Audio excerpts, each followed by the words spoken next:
بسم اللہ الرحمن الرحیم نحمده ونصلی علی رسوله الکریم اما بعد فقد قال اللہ تبارک وتعالی فی القرآن المجید والفرقان الحمید فاعوذ باللہ من الشیطان الرجیم بسم اللہ الرحمن الرحیم یا ایہا الذین آمنوا قوا انفسکم واہلیکم نارا صدق اللہ العظیم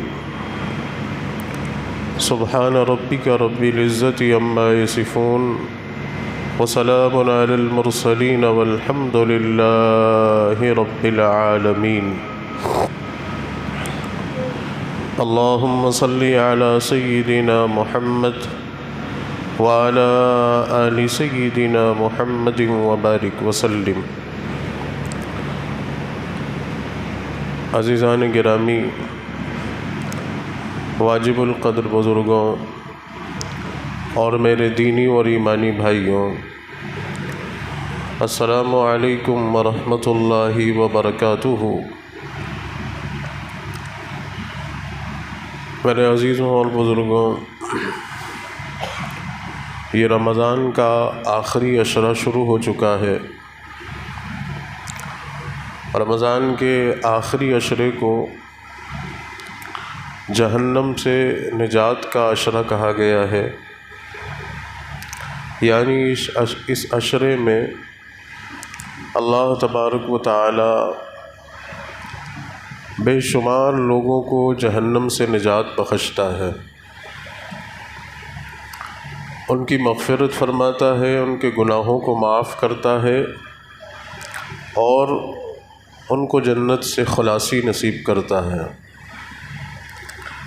بس چنانچہ ہم سب کو بہت دھیان اور توجہ سے اس آخری عشرے میں اللہ کی طرف متوجہ ہو جانا چاہیے،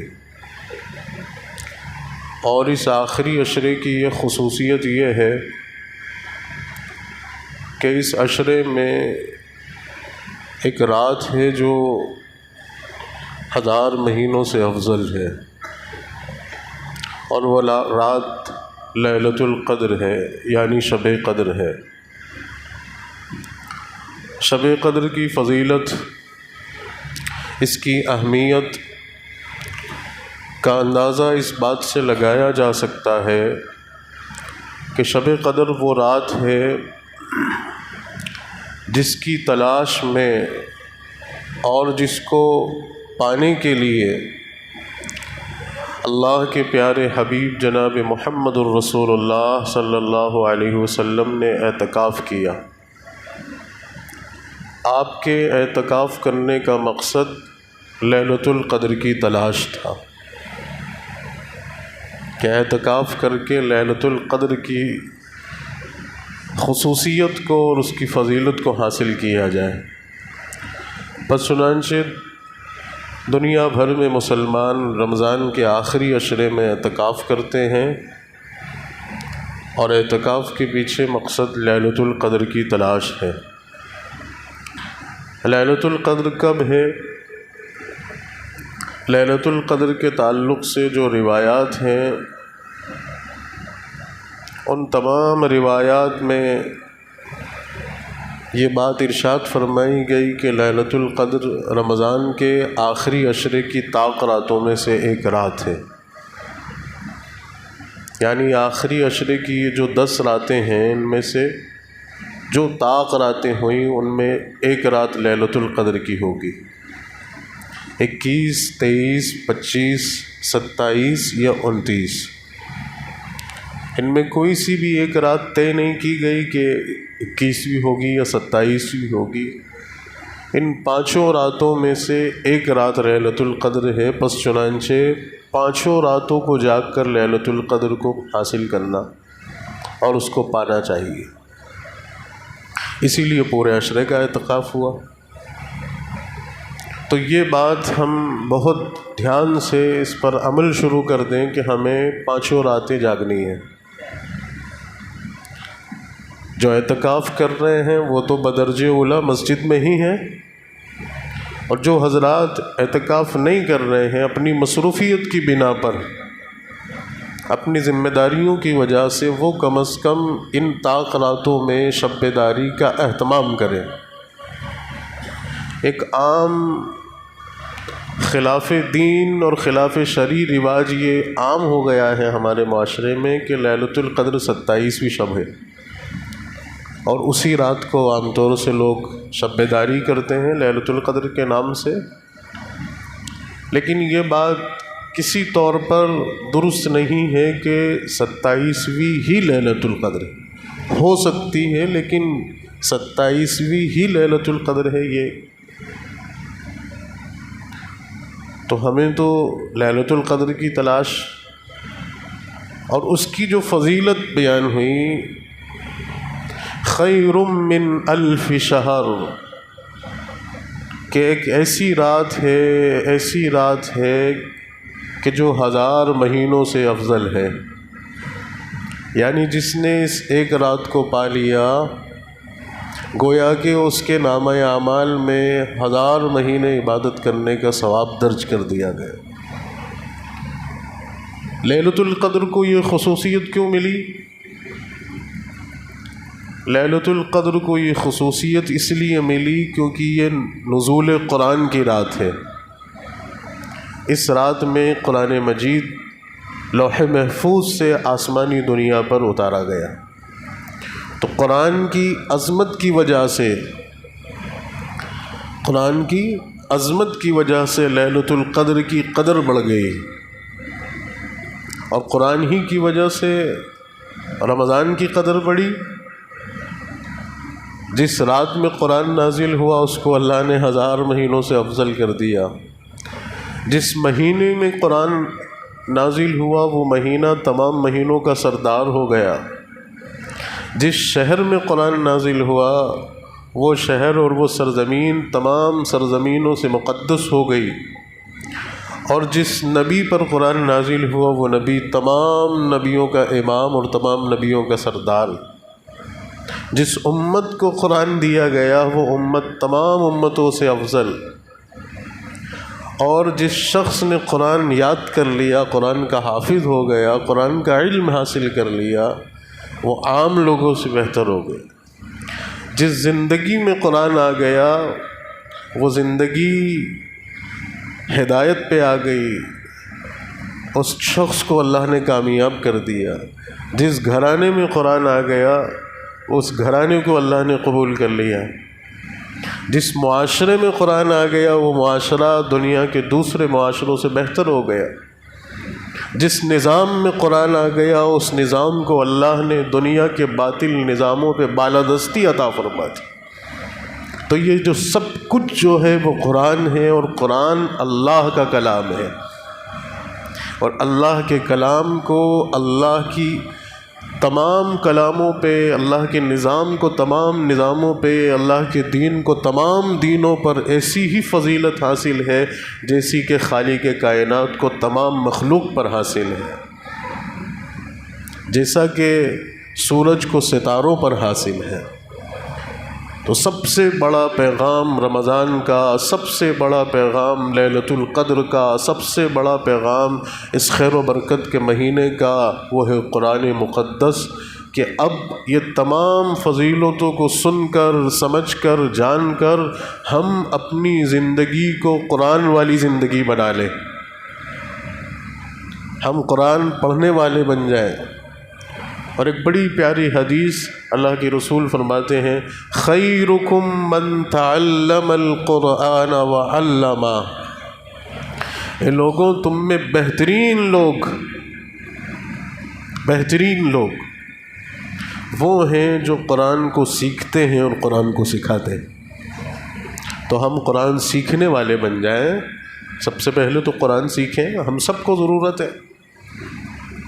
زندگی کے کسی بھی مرحلے میں پہنچ جائیں، قرآن کے بغیر کوئی چارہ کار نہیں۔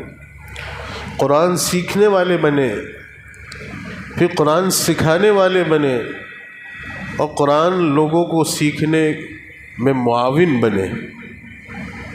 خیرکم من تعلم القرآن وعلمہ، تم میں سب سے بہتر وہ لوگ ہیں جو قرآن سیکھتے ہیں اور سکھاتے ہیں۔ کیوں ہے قرآن عظیم؟ اس لیے ہے قرآن عظیم کیونکہ قرآن قیامت تک کے آنے والے انسانوں کی ہدایت کا سر چشمہ ہے۔ کامیابی ملے گی تو قرآن ہی سے ملے گی، نجات ملے گی تو قرآن ہی سے ملے گی۔ ان ھذا القرآن یہدی للتی ہی اقوم، یہ قرآن ہدایت نامہ۔ ذالک الکتاب لا ریب فیہ، ایسی کتاب ہے کہ جس میں شک و شبہ کی گنجائش نہیں ہے۔ تو پس چنانچہ قرآن کی تعلیمات، قرآن پر عمل، قرآن کو سیکھنا اور سکھانا، یہ ہماری زندگی کا مشغلہ بن جانا چاہیے۔ اسی کے ساتھ ساتھ قرآن ہم سے کیا کہتا ہے، وہ موٹی موٹی چیزیں ہمارے ذہن میں ہونی چاہیے۔ ایک بہت اہم عنوان کو لے کر آپ کے سامنے میں حاضر ہوا ہوں، وقت اور حالات کی مناسبت سے، اور یہ سمجھ لیجئے کہ بہت اہم اور بہت ضروری بات ہے۔ اس عشرے سے بھی اس کا تعلق ہے۔ قرآن مجید کی جو آیت میں نے پڑھی، یا ایھا الذین آمنوا قوا انفسکم واہلیکم نارا، کہ اے ایمان والو، تم خود اپنے آپ کو بھی اور اپنے گھر والوں کو بھی، اپنے اہل خانہ کو بھی جہنم سے بچاؤ۔ اور یہ عشرہ جہنم سے نجات اور خلاصی کا عشرہ ہے، یعنی خود اپنے آپ کو بھی دیندار بناؤ اور اپنے گھر والوں کو بھی دین پر لے کر آؤ، اپنی اولاد کی، اپنی نسلوں کی، اپنے بچوں کی دینی تربیت کرو، ان کو دین سکھاؤ، ان کو دین پڑھاؤ، ان کو دین پر عمل کرنے والا بناؤ۔ دنیا تو اللہ نے مقدر میں لکھ دی ہے، اور دنیا تو پیر کی ٹھوکر میں ہے۔ اس کا تو حال یہ ہے کہ اس کے پیچھے بھاگو گے تو یہ موت تک بھگائے گی، اور اس سے بیزار ہو جاؤ گے تو یہ خود قدموں میں آ کے رولے گی۔ یہ حقیقت ہے دنیا کی۔ تو ضروری ہے دین سیکھنا اور سکھانا، سمجھانا اور پڑھانا اور بتانا۔ تو اسی عنوان کے تعلق سے ایک بہت اہم مسئلے کو لے کر میں آپ کے سامنے حاضر ہوا ہوں، اور وہ یہ مسئلہ ہے کہ ہماری آنے والی نسلیں اس وقت ارتداد کے دہانے پر ہیں، اور بالخصوص ہماری بچیاں، امت مسلمہ کی بیٹیاں، قوم و ملت کی بچیاں اس وقت جس ارتداد کے شکنجے میں ہیں اور جس دوراہے پر جا کر وہ کھڑی ہیں، وہ آپ سب کے سامنے ہے۔ روز کہیں نہ کہیں سے یہ خبریں پہنچ رہی ہیں کہ آج فلاں مسلم لڑکی نے ایک غیر مسلم سے شادی کر لی۔ افسوس، صد افسوس، خون کے آنسو رونے کا موقع ہے۔ پوری امت، پوری قوم بحیثیت امت ہونے کے اس ناقابل برداشت عمل کو کس دل کی گہرائی سے محسوس کرتی ہے، یہ ہمارا ایمان۔ بہرحال یہ اس وقت کا سب سے زبردست اور سب سے تکلیف دہ معاملہ ہے کہ جو روز بڑھ رہا ہے، کوئی ڈھکی چھپی بات نہیں ہے۔ اور یہ یوں ہی نہیں ہو رہا ہے کہ آپ سوچیں کہ صرف پیار محبت کا معاملہ ہے کہ ایک لڑکے اور ایک لڑکی کو عشق ہوا، ٹھیک ہے۔ اس کے پیچھے ایک پورا ایجنڈا کام کر رہا ہے، اس کے پیچھے ایک پورا ایک پوری فکر، ایک وچاردھارا کام کر رہی ہے، اس کے پیچھے ایک پورا مقصد لگا ہوا ہے۔ اور یہ میں ڈھکی چھپی بات نہیں کر رہا، میں یہ اپنی نہیں سنا رہا ہوں، سینکڑوں چیزیں ثبوت کے طور پر آپ سب کے سامنے موجود ہیں، آن ریکارڈ چیزیں موجود ہیں، باقاعدگی سے اعلانات کر دیے گئے ہیں، آفرز دے دیے گئے ہیں، لڑکوں کو تیار کر دیا گیا ہے، مشن پر لگا دیا گیا ہے اور ٹارگیٹ دے دیا گیا ہے، اور اس ٹارگیٹ کو پورا کرنے والے کے لیے انعام کی گھوشنا کر دی گئی ہے، اور اس پورے اسکینڈل کو انجام دینے کے لیے پروپیگنڈے کے طور پر پورے ملک میں ماحول بنانے کے لیے پہلے لو جہاد کا پروپیگنڈا شروع کرا، اس کے ذریعے سے غیر مسلم لڑکوں کو تیار کیا گیا اور مسلم لڑکیوں کو ٹارگیٹ بنایا گیا۔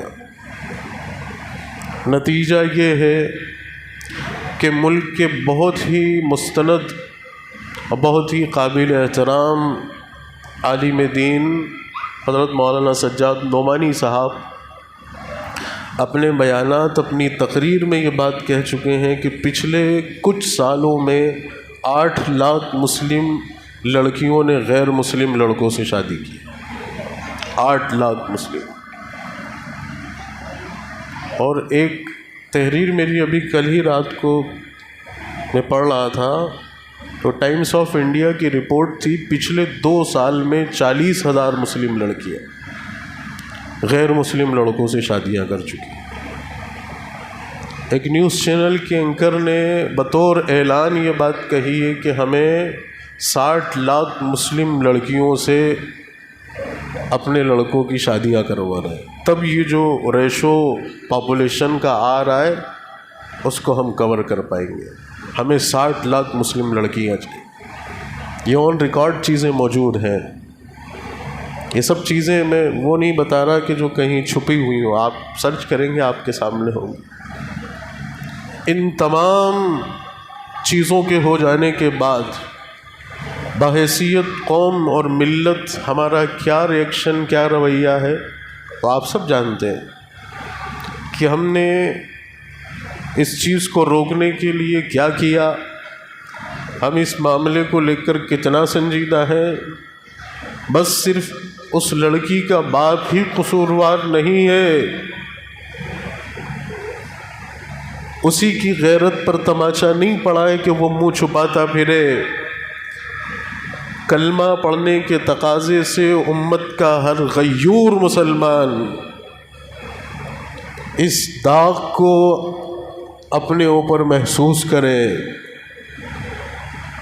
ہر بھائی، ہر باپ، ہر لڑکا، امت کا ہر مرد اس داغ کو محسوس کرے کہ کسی ایک گھرانے یا ایک گھر کی بچی کا مسئلہ نہیں ہے، یہ امت مسلمہ کی غیور بچیوں کا مسئلہ ہے۔ اور میری زندگی، میری حیات، میری نشاط، میرا کاروبار، میری خوشحالی، اور میں اسی میں لگا رہوں اور امت کی بیٹیاں شرک و کفر کے دلدل میں گرتی رہیں، اور میں کچھ نہیں کر پا رہا، اور میں کچھ سوچ بھی نہیں رہا، میں تڑپ بھی نہیں رہا، میں پریشان بھی نہیں ہو رہا، میں آخری حد تک آخری چیز ہے، میں دعا تک نہیں کر پا رہا اللہ سے کہ اللہ یہ کیا ہو رہا ہے، یہ کیسی مصیبت آئی ہے، ہمیں تو ان لاکھوں کروڑوں ان غیر مسلم لڑکیوں کو جہنم سے بچانا تھا، آج ہماری گھروں پہ ڈاکے پڑ گئے، ہماری امانتیں چھینی جا رہی ہیں، ہماری بچیوں کو ایمان سے اور اسلام سے چھین کر نکال کر شرک و کفر کے دلدل میں دھسایا جا رہا ہے، اور ہم مزے میں ہیں، ہمیں کوئی پرواہ نہیں ہے، ہم کچھ نہیں سوچ رہے۔ سب سے بڑا لمحہ فکریہ ہے اپنی آنے والی نسلوں کو لے کر یہ مت سمجھنا کہ فلاں کے ساتھ ہوا، فلاں کے گھر کا ماحول تھا، وہ رہتے ہی اسی سوسائٹی میں تھا، یہ مت سمجھنا۔ یہ آگ لگی ہے، اگر اس کو روکا نہیں گیا تو یہ سب کو خاک کر کے رہے گی، اس سے سب لپیٹ میں آئے۔ تو اس اہم موضوع پر میں آپ سے چند اہم گزارشات کرنا چاہتا ہوں، چند نکات آپ کے سامنے رکھنا چاہتا ہوں، اور اس وجہ سے کہ آپ سوچ رہے ہیں کہ رمضان کا اچھا مہینہ ہے، لیلۃ القدر کی فضیلت بتا دیتے، ثواب کی چیزیں بتا دیتے، کہاں الجھا رہے ہیں۔ میں سوئے ہوئے کو جگانا چاہ رہا ہوں، جو جاگ گئے وہ محفوظ ہو گئے، جو نہیں جاگے وہ لٹ جائیں گے۔ اور ہمارے پاس تو ایمان، اور ایمان سے زیادہ قیمتی کوئی دولت ہی نہیں ہے، وہ لٹ رہی ہے، ہم نہیں جاگ رہے، اور وہ ان کے پاس کچھ نہیں تھا اور انہیں اس کا خطرہ تھا تو وہ جاگے ہوئے ہیں۔ اور ان کے جاگے ہوئے ہونے کی ایک مثال دے رہا ہوں، پھر آگے جو بات کرنی وہ کر رہا ہوں، شاید اس مثال سے آپ جاگ جائیں۔ ابھی کچھ وقت پہلے ٹاٹا کا ایک برانڈ ہے تنشک، اس کا جویلری برانڈ ہے، اس نے ایک ایڈ بنایا تھا، جس ایڈ میں یہ دکھایا گیا تھا کہ ایک غیر مسلم، ایک ہندو لڑکی مسلم گھرانے کی بہو بنتی ہے، اور وہ اس کی گود بھرائی کی رسم ہوتی ہے، تو اس ہندو لڑکی کا جو سسرال ہے، اس کی ساس وغیرہ اور اس کا جو پورا سسرال ہے وہ مسلمان ہے، تو وہ گود بھرائی کی رسم کرتے ہیں، اور پھر وہاں اسے جویلری دینا اور وہ چیزیں ہیں۔ دکھایا یہ گیا تھا کہ ایک ہندو لڑکی مسلم خاندان کی بہو، اس پر اتنی زبردست کنٹروورسی ہوئی تھی پورے ملک میں، اور اس کو لو جہاد کا نام دے کر ٹاٹا جیسے ہندوستان کے ایک مضبوط کارپوریٹر اور ایک سب کیا نہیں ہے، یہ حال ہو گیا تھا کہ اس کے سارے شو روموں کو گھیر لیا گیا تھا، شیشے توڑ دیے گئے تھے، لوگ اندر گھس گئے تھے، اس کا زبردست بائیکاٹ ہوا تھا اور بہت بڑی کنٹروورسی کھڑی ہوئی تھی۔ آخر کار انہیں اپنا ایڈ واپس لینا پڑا تھا۔ یہ زندہ لوگوں کی علامت ہوتی ہے، صرف اشتہار میں دکھانا کہ ہم اس چیز کو نہیں برداشت کر سکتے کہ ایڈ میں کیا حقیقت ہے، ایڈ کی، ایڈ میں بھی ایک ہندو لڑکی مسلم گھرانے کی بہو بنے، ہم نہیں دیکھیں گے اس چیز کو۔ انہوں نے صرف ایڈ میں دیکھنا برداشت نہیں کیا، اور آج ہماری 8 لاکھ بہنیں اور بچیاں جا چکی ہیں، ہم کیا کر رہے ہیں؟ کیا کر رہے ہیں ہم؟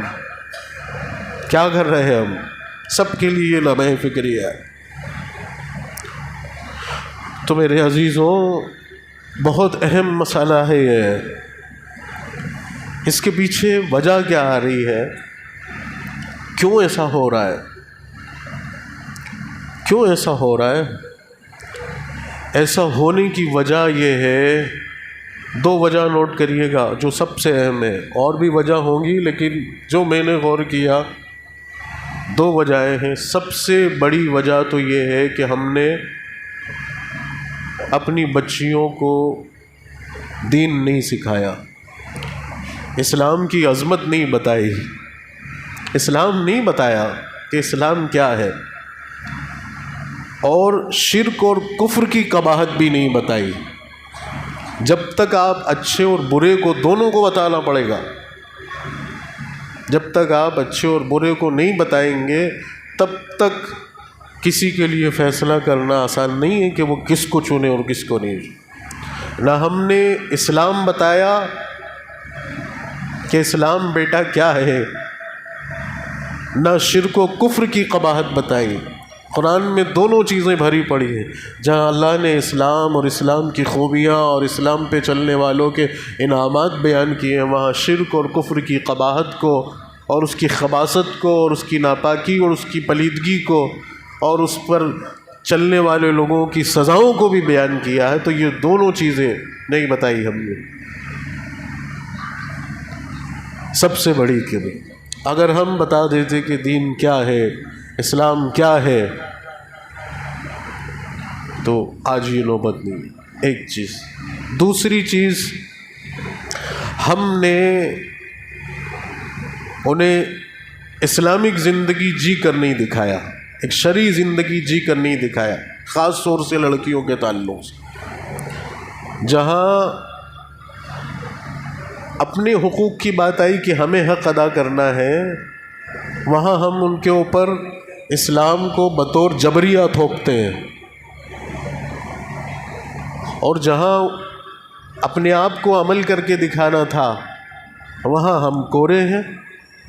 کبھی اس لڑکی نے اپنے باپ کو، اپنے بھائی کو، اپنی ماں کو اسلامی اقداروں پر، اسلامی روایات پر، اسلامی شریعت پر اور دین پر عمل کرتے ہوئے نہیں دیکھا، کبھی اسے اچھا مسلمان نہیں دیکھا، اس کے اچھے اسلامی اخلاق نہیں دیکھے، اس کے اچھے معاملات نہیں دیکھے، اور جب وہی ویسا ہی رویہ جیسا غیر کا ہے اپنے باپ کا بھی دیکھتی ہے، اپنے بھائی کا بھی دیکھتی ہے، اپنے گھرانے کا بھی دیکھتی ہے، تو کیا فرق کرے؟ تو نہ ہم نے دین سکھایا، اسلام پڑھایا، اسلام کی عظمتوں کو بتایا، اور نہ ہی ہم نے اسلامی اور دینی زندگی گزار کر گھر میں دکھی، نہ ہی عورتوں کے حقوق ادا کر کے دکھی۔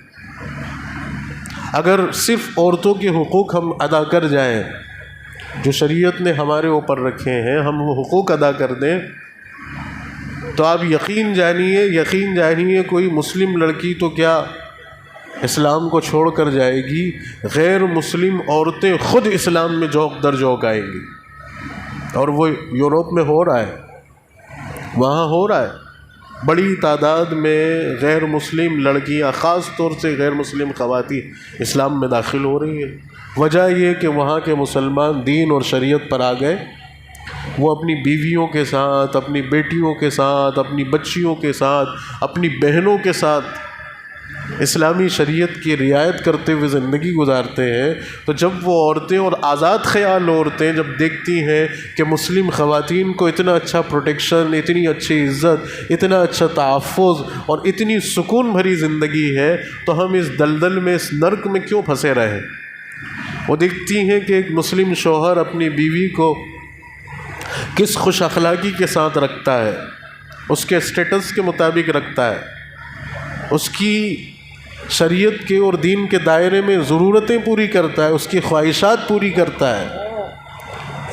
اور میرا شوہر شراب پی کے دوسری عورتوں کے ساتھ زنا کر کے میرے اوپر زیادتی کرتا ہے، اور ایک مسلم عورت کا شوہر مجال کے کسی غیر لڑکی پہ نگاہ بھی ڈال دے، اس کا شوہر اتنا وفادار، نہ وہ شراب پیتا ہے، نہ وہ جوا کھیلتا ہے، نہ وہ غیر عورتوں سے تعلقات رکھتا ہے، وہ تو نگاہ جھکا کے چلتا ہے، وہ اپنی بیوی کو اپنے ساتھ لے جاتا ہے، اور اس کی بیوی بھی برقعے میں اور شرعی برقعے میں کتنی خوش نظر آتی ہے۔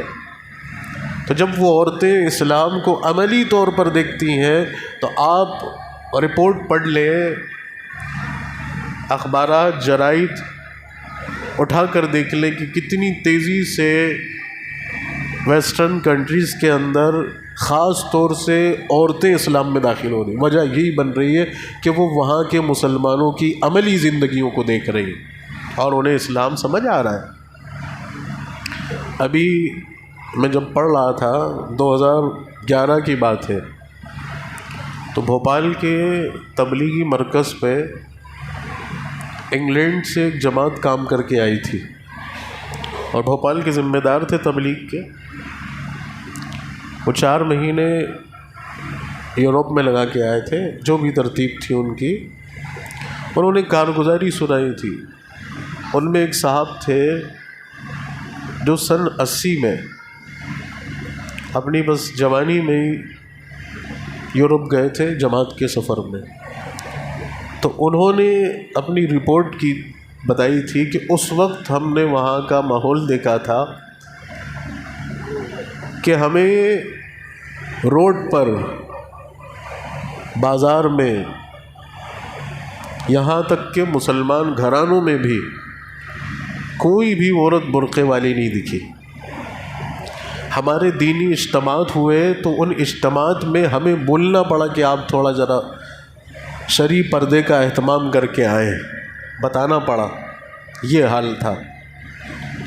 اور اب ہم 2011 میں ہو کر آئے ہیں تو ہم وہاں کی یہ کارگزاری بتاتے ہیں کہ ہم نے جتنے بھی سفر کیے، کسی بھی سگنل پر، کوئی بھی سگنل ہمیں ایسا نہیں ملا کہ جہاں 2 4 5 برقعے سے ڈھکی ہوئی خواتین نہیں دکھی۔ سڑکوں پر، بازار میں ہمیں ایک بڑی تعداد، شاپنگ مال میں ہمیں ایک بڑی تعداد۔ اب مسلم گھرانوں کا تو کیا کہنا، مسلم گھرانوں کو تو کیا کہنا۔ ہم نے معلوم کیا کہ یہ عورتیں کیا عرب ممالک سے آ کر یہاں بس گئی ہیں، یا ان خاندان کی بچیاں ہیں جو عرب ملکوں سے آئے ہیں یا کسی مسلمان ملک سے آئے ہیں۔ تو وہاں کے لوگوں نے کہا کہ نہیں، یہ یہیں کے باشندے اور یہیں کے عیسائیت پر، عیسائی گھرانوں کی وہ لڑکیاں اور وہ عورتیں ہیں جنہوں نے اسلام قبول کر لیا ہے، اور آج یہ مسلمان گھرانوں کی عورتوں سے بڑھ کر اسلام پر عمل کر کے دکھا رہی۔ ان میں بعض وہ ہیں کہ جو اپنے دفاتر میں، اپنے آفیسز میں، اپنی کمپنیز میں برقعے پر پابندی کی وجہ سے یا تو جاب چھوڑ چکی ہیں یا پھر برقع پہننے پر جرمانہ دے کر برقع پہن کر کام کر رہی۔ اتنی شدت سے ان کا پہلا کہنا یہ ہوتا ہے کہ ہمیں شوہر نمازی چاہیے، لڑکا نمازی چاہیے، خاندان دیندار چاہیے۔ یہ حال ہے اسلام دکھانے والے ملکوں کا۔ آج ہمارا حال کیا ہے؟ آج ہماری بچی جب چلی جاتی ہے اور اس کا بیان ریکارڈ کیا جاتا ہے تو ساری قوم پہ تماچا مارتی ہے کہ میں اس قید سے آزاد ہونا چاہتی تھی، میں ان پابندیوں سے آزاد ہونا چاہتی تھی، میں اسلام کے دقیانوسی مزاج سے آزادی چاہتی تھی، اور میں ایک آزادانہ زندگی گزارنا چاہتی تھی۔ اس وجہ سے میں نے اس لڑکے سے لو میرج کی ہے۔ یہ ہمارے ملک کی رپورٹ۔ تو 2 چیزیں یاد رکھیے، ہم نے نہ دین اور اسلام کی عظمت سکھائی اور پڑھائی اور نہ خود عمل کر کے دکھائے۔ اگر یہ 2 چیزوں پر عمل ہو جاتا، 2 چیزوں پر عمل ہو جاتا، 2 چیزوں پر عمل ہو جاتا، تو میں قرآن کے سہارے سے، قرآن کی تعلیمات کی ذمہ داریوں کے ساتھ یہ بات کہہ رہا ہوں کہ عورت وہ ہے کہ جس کا دل مردوں سے زیادہ نرم ہے، اور وہ ایسی زرخیز مٹی ہے کہ جس پر بڑی آسانی سے کاشت کی جا سکتی ہے۔ اگر اس کو اسلام سمجھایا جائے تو وہ مرضوں سے پہلے سبقت کرنے والی ہے۔ قرآن میں مثال بیان کی ہے اللہ نے۔ 2 چیزیں سمجھ گئے نا، دین سکھانا، اسلام کی عظمت بتانا اور شرک و کفر کی خباثت بتانا، اور دینی اور شرعی زندگی خود گزار کے دکھانا۔ سمجھ گئے؟ اب یہ اگر ہم کریں گے تو عورت کی فطرت سن لو کہ عورت کی فطرت کتنی زبردست ہے اور اسلام کو قبول کرنے میں کیسی سبقت کرنے والی۔ قرآن میں اللہ نے مثال بیان کی ہے ایک عورت کی، سورہ نمل کے اندر 19ویں سپارے میں حضرت سلیمان علیہ السلام کے واقعے میں ملکہ بلقیس ایک خاتون گزری ہیں حضرت سلیمان علیہ السلام کے زمانے میں، کہ جو ایک امپائر کی، ایک سلطنت کی بادشاہ تھی، اور قرآن نے ان کے تعلق سے 4 چیزیں بیان کی ہیں کہ اس عورت کے اندر یہ 4 چیزیں تھیں۔ یہ مت سمجھیے گا کہ عورت ہے تو اس کی سلطنت معمولی ہوگی یا کوئی کمزور لیڈی ہوگی۔ قرآن نے کہا کہ تملکہم، ان لوگوں کی بادشاہ ہے۔ قرآن کہہ رہا ہے، ایک خوبی ہے کہ بادشاہ ہے۔ دوسری خوبی بیان کر رہا ہے، اوتیت من کل شیء، ہر چیز اس کے پاس ہے۔ ایسا نہیں کہ چھوٹی موٹی ریاست پر یا چند چیزوں پر حکومت کر رہی، اوتیت من کل شیء، ہر چیز ہے اس کے پاس۔ اس کے پاس فوج ہے، اس کے پاس خزانہ ہے، اس کے پاس زمینیں ہیں، اس کے پاس محلات ہیں، جواہرات ہیں، طاقتور سپاہی ہیں۔ اوتیت من کل شیء، قرآن کا ایک ایک لفظ بہت قیمتی اور بہت نایاب ہے۔ اگلی چیز فرمائی گئی، لہا عرش عظیم، عظیم تخت کی مالکہ ہے۔ ایسا بھی نہیں کہ بس، اور اگلی چیز فرمائی کہ سورج کی پرستش کرتی ہے، اس کا خدا بھی ہے، بادشاہ ہے، ہر چیز ہے، بہت عظیم اس کا تخت ہے، اور سورج کو کی پوجا کرتی ہے، عام عورت نہیں ہے۔ حضرت سلیمان علیہ السلام کو جب اس کی خبر ملی تو آپ نے دعوت دی۔ آپ کی دعوت، آپ کے خط کو دیکھ کر ہی وہ بھاگ گئی تھی۔ حضرت سلیمان علیہ السلام نے جو خط لکھا تھا وہ 19ویں سپارے میں ذکر ہے اس کا، انہ من سلیمان و انہ بسم اللہ الرحمن الرحیم، انی القیت علی کتابا انہ من سلیمان و انہ بسم اللہ الرحمن الرحیم۔ وہ اپنے مشیروں کو اس نے بلایا اور کہا کہ میرے پاس ایک خط آیا ہے اور یہ سلیمان بادشاہ کی طرف سے آیا ہے، اور وہ لکھتے ہیں کہ شروع کرتا ہوں میں اللہ کے نام سے کہ جو رحمان اور رحیم ہے۔ اور پھر آپ نے اسلام کی دعوت دی، تو وہ ان کے خط کے مضمون کو دیکھ کر اور ان کی دعوت کو دیکھ کر ہی متاثر ہو گئی، اور ایک معمولی سی دعوت پر وہ اپنی ساری سلطنت، سارا تخت و تاج چھوڑ کر دائرہ اسلام میں آ گئے۔ جب اس کو دین کی دعوت دی گئی اور اس کو دین بتایا گیا، دین سمجھایا گیا، دین کی حقیقت کو بتایا گیا، دین کی خصوصیت کو بتایا گیا، تو وہ اپنے تخت و تاج کو چھوڑ کر، اپنی بادشاہت کو چھوڑ کر اسلام کے سائے میں آ کر عام زندگی گزارنے کے لیے تیار ہو گئی۔ اور یہ تک روایتوں میں ہے کہ حضرت سلیمان سے اس کا نکاح ہوا۔ معمولی بات ہے کسی ملک کی بادشاہ کو اس کی سلطنت کا چھوڑ دینا، معمولی بات ہے۔ تو جب اسلام بتایا جائے گا، اسلام سکھایا جائے گا، دین کی قدر و منزلت کو سنایا جائے گا، تو کیا آج ہماری بچیاں اسلام کو چھوڑ کر غیروں کے ساتھ جائیں گی؟ حال تو عورت کی فطرت کا یہ ہے کہ وہ بادشاہت چھوڑ کے اسلام کی جھولی میں فقر و فاقے کی زندگی کے لیے آمادہ ہو رہی ہے۔ تو پھر کہاں کے لالچ اور کہاں کے خواب اور کہاں کا عشق و محبت؟ یہ عورت کی فطرت کی مثال قرآن ہے۔ ایک اور مثال قرآن نے بیان کی فرعون کے گھرانے کی۔ فرعون کی جو بیوی تھی آسیہ بنت حازب، یہ فرعون کے محل میں پلی بڑی، فرعون سے شادی ہوئی، اور فرعون کے ظلم و جبر اور دین اور اسلام کے خلاف نفرت کو اس نے قریب سے دیکھا اور محسوس کیا، اس کی شدت اور اس کے ظلم کو دیکھتی رہی، اور مسلمانوں پر کیسی زیادتیاں اس نے کی، کیسے مظالم وہ ڈھاتا تھا، ان تمام چیزوں کو دیکھ کر، ان سختیوں کو دیکھ کر، آنکھوں سے دیکھ کر اس نے کہا، جب اسلام کو اس نے دیکھا، حضرت موسیٰ کو جب اس نے دیکھا اور سنا، اور اس نے آپ کی عملی زندگی کو دیکھا، اللہ کے کلام کو سنا، تو وہ بساختہ کہہ پڑی کہ فرعون مجھے تیری ظلم اور زیادتی کی کوئی پرواہ نہیں، میں موسیٰ اور ہارون کے رب پہ ایمان لاتی ہوں، چاہے اب مجھے آگ میں جلا دے، چاہے تو مجھے پھانسی پہ چڑھا دے، چاہے تجھے جو سزا دینا ہے دے دے، مجھے منظور ہے، لیکن میں اسلام کو اور دین کو نہیں چھوڑوں گی۔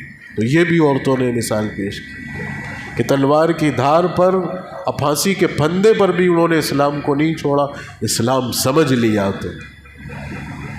اور اسلام اگر نہیں سمجھا، اور اسلام اگر نہیں سمجھایا گیا تو حضرت ہاجرہ علیہ السلام حضرت سلیمان علیہ السلام کی بیوی مائی ہاجرہ، اللہ نے حضرت ابراہیم علیہ السلام کی بیوی حضرت ابراہیم کو اللہ نے حکم دیا کہ ابراہیم اپنی بیوی اور اپنے بچے کو لو اور فلسطین سے لے کر سرزمین مقدسہ مکہ مکرمہ میں جو بے آب و گیا جگہ تھی، جہاں کوئی آبادی نہیں تھی، کوئی زندگی گزارنے کا ساز و سامان نہیں تھا، وہاں لے جا کر چھوڑ دو۔ حضرت ابراہیم نے ویرانے میں چھوڑ دیا، کچھ بھی نہیں۔ آپ نے حضرت ابراہیم سے پوچھا کہ کیوں چھوڑ رہے ہیں؟ حضرت ابراہیم نے کہا اللہ کے حکم پہ چھوڑ رہا ہوں۔ دین سمجھا تھا، دین دیکھا تھا، دین سے واقف تھی، تو کہا اللہ مجھے ضائع نہیں کرے گا، میں اسی حال میں زندگی گزارنے کے لیے تیار، فقر و فاقے میں بھی زندگی گزار کے دکھے۔ مرد تو مرد، عورت تنہا عورت ذات ایک معصوم بچے کے ساتھ دین کے سائے میں اکیلی زندگی گزارنے کی، کیسا بھی طوفان بدتمیزی ہو، کیسا بھی طوفان بغاوت ہو، کیسے بھی حالات ہو، ایک عورت تنہا دین کے سہارے پہ زندگی گزارنے کر دکھا کے گئی، اور تاریخ بتا گئی کہ عورت وہ ہے کہ جس کو دین اور اسلام سکھایا جائے تو وہ پھر وہ اس طرح عمل کر کے دکھاتی ہے، وہ اس طرح دین پہ چل کے دکھاتی ہے، وہ اس طرح دین کی قدروں کو سمجھتی ہے۔ تو یہ مثال ہے جو قرآن نے عورتوں کے تعلق سے بیان کی، اور ان مثالوں کو سامنے رکھیے، اور دین سمجھانا، دین بتانا، دین پڑھانا، دین سکھانا، خاص طور سے اپنے بچوں کو، اور بچوں میں بھی بچیوں کو۔ میں اس لیے زور دے رہا ہوں کیونکہ لڑکے اور مرد حضرات تو دینی محافل میں، دینی مجالس میں، دینی بیانات میں، دینی حلقوں میں ان کا آنا جانا ہوتا رہتا ہے، لیکن عورتوں تک دین نہیں ہے۔ عورتوں کے پاس کوئی ذریعہ اور کوئی سورس نہیں ہے دین سیکھنے کا، دین سمجھنے کا، دین پڑھنے کا۔ انہوں نے اسلام کو سمجھا ہی نہیں ہے، انہیں پتہ ہی نہیں ہے کہ اسلام کیا ہے۔ اور دوسری چیز، ہم نے بھی، شریعت نے جو حقوق ان کے ہمارے اوپر رکھے، ہم نے بھی وہ ادا نہیں کیے۔ ہمارا تو حال ہی ہے کہ بچی پیدا ہوتی ہے تو ہمارا منہ چڑھ جاتا ہے، بچی کی خبر سنتے ہیں تو ہم خفا ہو جاتے ہیں۔ کتنی عورتوں کو طلاق دینے کی نوبت آ جاتی ہے کہ یہ جو ہے لڑکی لڑکی ہو رہی ہے اس کے، یہ تو لڑکی پیدا ہو گئی تو ایسا ہوا جیسے عذاب آ گیا، جبکہ دین کہہ رہا ہے کہ جس عورت کے پہلا بچہ لڑکی پیدا ہو عورت خیر و برکت والی۔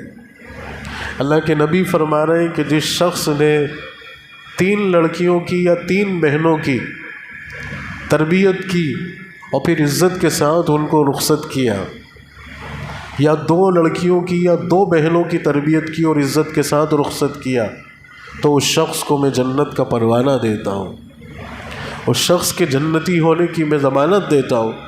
یہ تو دین ہمارا تربیت کر رہا ہے، اور دین بیٹی کو رحمت بتا رہا ہے، تو ہم تو پیدائش سے ہی اس کے ساتھ ظلم کرتے ہیں۔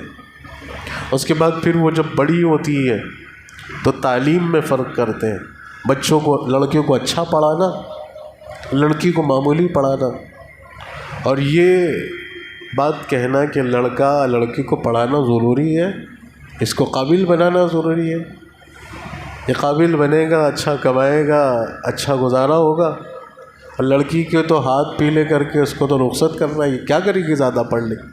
یہ اس کے نفس پر، اس کے ذہن پر، اس کی سائیکالوجی پر یہ بات گراں گزرتی ہے، اور وہ محسوس کرتی ہے کہ میں انہی ماں باپ کی اولاد ہوں، اور میرے ساتھ گھر میں، خاندان میں، اور میرے خود اپنے لوگ یہ فرق کر رہے ہیں کہ بھائی کو اچھا پڑھا رہے اور مجھے نہیں۔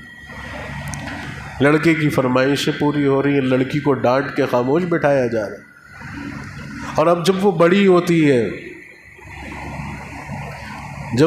ہوتی ہے تو اپنے بھائی کو غیر اسلامی زندگی جیتے ہوئے دیکھتی ہے کہ اس کا بھائی دوسری لڑکیوں سے آشنائی میں لگا ہوا ہے، اسے سب پتہ ہے، فون پہ بات بھی کر رہا ہے اور ساری چیزیں کر رہا ہے، اور اس کو قید کر کے رکھ دیا جاتا ہے کہ خبردار تم باہر بھی نہیں آؤ گی، تم چھت پہ بھی نہیں آؤ گی، تم کھڑکی میں بھی نہیں آؤ گی، تم گیلری میں بھی نہیں آؤ گی، تم کہیں نہیں دکھو گی، تم گھر کے اندر رہو گی اور بھائی آزاد۔ تو وہ جب دیکھتی ہے کہ جو دین میرے لیے بھی ہے وہ بھائی کے لیے بھی ہے، بھائی کو تو ان چیزوں پہ نہیں روکا جا رہا ہے لیکن مجھے روکا جا رہا ہے، میرے اوپر زیادتی ہے، اور یہ زیادتی ہم اسلام کا نام دے کے کرتے، تو یہیں سے اس کے دل کے اندر اسلام کی نفرت ہم نے ڈالی ہے۔ وہ دیکھتی ہے کہ بھائی اپنے دوستوں کے ساتھ 2-2 4-4 دن کے لیے پکنک پہ جا رہا ہے، جہاں مرضی جا رہا ہے، رات کو جتنی دیر آ رہا ہے، جتنی دیر فون پہ بات کر رہا ہے، اس کا خود کا اپنا فون ہے، اپنا لیپ ٹاپ ہے، اپنا کمرہ ہے، اپنی زندگی جی رہا ہے، اور مجھے اس وجہ سے کہ تم لڑکی ہو اور اسلام نے لڑکی کو یہ کرنے کو کہا ہے۔ لڑکا جو اسلام لڑکی کو یہ پابندیاں بتا رہا ہے وہ اسلام لڑکے کو بھی بتا رہا ہے، لڑکے کو بھی سمجھا رہا ہے، لڑکے کو بھی بتا رہا ہے، تو وہ ہم نہیں کرتے نا۔ پھر اب دیکھ رہی ہے کہ بھائی نے جو ہے لو میرج کر لیا، اس کے ریلیشن کالج میں اسکول میں غیر مسلم لڑکیوں سے ہے، اور بھائی سے کہا جا رہا ہے کہ ٹھیک ہے اگر تمہیں لڑکی پسند ہے تو تم کر لو، لڑکی اگر کہے تو وہاں بھی اس کی خواہش کو مارا گیا۔ اچھی بات نہیں ہے، لیکن وہ کمپیئر کرتی ہے کہ میں بھی تو یہی ماں باپ کی اولاد ہوں، بھائی کو جب اجازت ہے تو مجھے کیوں نہیں، تو یہ ہم نے اسلام کی نفرت۔ اور بھائی بغیر داڑھی کے، بغیر ٹوپی کے، غیر اسلامی زندگی گزار رہا ہے، اور اس سے کہا کہ تم برقع پہنو، تو وہ دیکھتی ہے کہ میرا بھائی دین پر عمل نہیں کر رہا، میرا باپ دین پر عمل نہیں کر رہا، اور مجھے تو قید کیا جا رہا ہے۔ واقعی اسے لگے گا قید کیا جا رہا ہے۔ آپ مجھے کسی ایک مسلم گھر کی، اس مسلم خاندان کی کسی لڑکی کا یہ اسٹیٹمنٹ بتا دو کہ جس گھر کے اندر اس گھر کے مرد 100% شریعت پر عمل کرتے ہیں، اور اس خاندان اور اس گھرانے کی کسی بچی نے کہا کہ میں برقع نہیں پہنوں گی، ایک لڑکی لا کے بتاؤ، ہو ہی نہیں سکتا۔ اگر اس خاندان اس گھرانے کے مرد دین پر ہیں تو فطری طور پر ان بچیوں کے مزاج میں اللہ دین رکھتا ہے۔ اور آپ تو ننگے ناچو، عیاشیاں کرو، لڑکی بازی کرو، جوا کھیلو، اور گھر کی بچی کو کہ برقع پہنو، کہ خاک پہنے گی وہ۔ تم دین پر آؤ، پہلے باپ کو 100% دین پر آنا پڑے گا، بھائی کو 100% دین پر آنا پڑے گا۔ اب وہ آگے کی بات سنیے، جب جس خاندان میں اس کا رشتہ طے ہوتا ہے، اس خاندان والوں کی فرمائش ہوتی ہے کہ ہماری بہو بات طے ہوتے سے ہی نہ بازار جائے گی، نہ بغیر برقعے کی کہیں جائے گی، اور ہماری مرضی کے خلاف کچھ نہیں کرے گی۔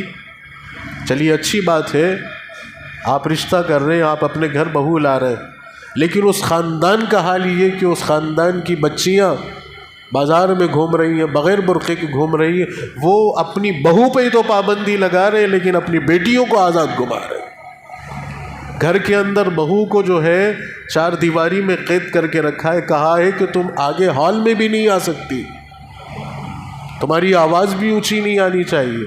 اور اسی گھر کی لڑکیاں جب اپنے سسرال سے مائکے آتی ہیں تو وہ بغیر دوپٹے کے چھت پہ گھومتی ہے، پڑوس میں جاتی ہے، تو وہ لڑکی محسوس کرتی ہے کہ میں ایک مسلم خاندان کی بہو ہونا میرے اوپر ظلم ہے، میں کاش کہ کسی غیر مسلم گھر کی بہو ہوتی۔ یہ آدھا اسلام جو ہم عمل کر کے دکھاتے ہیں نا، یہ ہمارا آدھا اسلام ان کے دل کے اندر اسلام کی نفرت پیدا کر رہا ہے۔ مجھے ایک مثال بتا دو اس گھر کی اور اس خاندان کی کہ جس خاندان میں کسی لڑکی کا رشتہ ہوا ہو، اور اس خاندان میں اس کے سسرال میں اس کی ساس، اس کی نند، اس کی دیرانی اور اس کی جو بھی جٹھانی ہے وہ اگر برقع کر رہی ہے، شرعی دینی ماحول ہے، اور اس لڑکی نے کہا کہ میں نہیں پہنوں گی، ہو گئی ہی نہیں۔ پہلے ہمیں عمل کرنا، پہلے ہمیں بن کے دکھانا۔ تو یہ 2 چیزیں سمجھیے، یہ سب کے لیے ہے، اس پر عمل کر جائیے۔ رمضان کے بہت قیمتی، مجھے بہت کچھ اور بات کرنی تھی لیکن وقت اور حالات کی نزاکت پر یہ بہت اہم پیغام آپ کو دے رہا ہوں۔ سب اپنے گھر پر اس چیز پر عمل کیجئے اور خود دینداری پہ آئیے۔ اللہ آپ کے دین پر عمل کرنے کی برکت سے آپ کے بچوں کی زندگی میں دین ڈالے گا۔ میرے حضرت کا ایک جملہ جو آج تک میرے سینے پہ لکھا ہو، 2012 سے لے کر آج تک بس اسی حوصلے کو لے کے جی رہا ہوں۔ میرے باپ کو دیکھتا ہوں میری اس جگہ کو دیکھتا ہوں، اللہ کا شکر ادا کرتا ہوں، انہوں نے فرمایا تھا، بس دل پہ لگی تھی بات۔ سورہ کہف کی آیات کے ترجمے میں یتیم بچوں کے خزانے کی حفاظت کے تعلق سے اللہ نے حضرت خضر کے ہاتھوں جو ان کے خزانے کی حفاظت کی تھی، وہاں ایک جملہ انہوں نے کوٹ کیا تھا اور فرمایا تھا کہ اللہ نیک لوگوں کی اولاد کو برباد نہیں کرتا ہے، نہیں کرے گا، پر ان کے پوشیدہ خزانوں کی بھی اللہ حفاظت کروا دے، غیب سے حفاظت کروا دے۔ نیک لوگوں کی اولاد کو اللہ برباد نہیں کر۔ میں زندہ مثال ہوں، زندہ مثال، سینکڑوں مل جائے گی، نیک بنو، اللہ تمہاری اولادوں کے سروں پہ تاج رکھے، زمین سے اٹھا کے عرش پہ پہنچائے۔ نیک بنو، نیک بن گئے، اللہ اولاد کو کامیاب خوشحال زندگی دے۔ بس اللہ ہم سب کو نصیب فرمائے۔ وآخر دعوانا ان الحمد للہ رب العالمین۔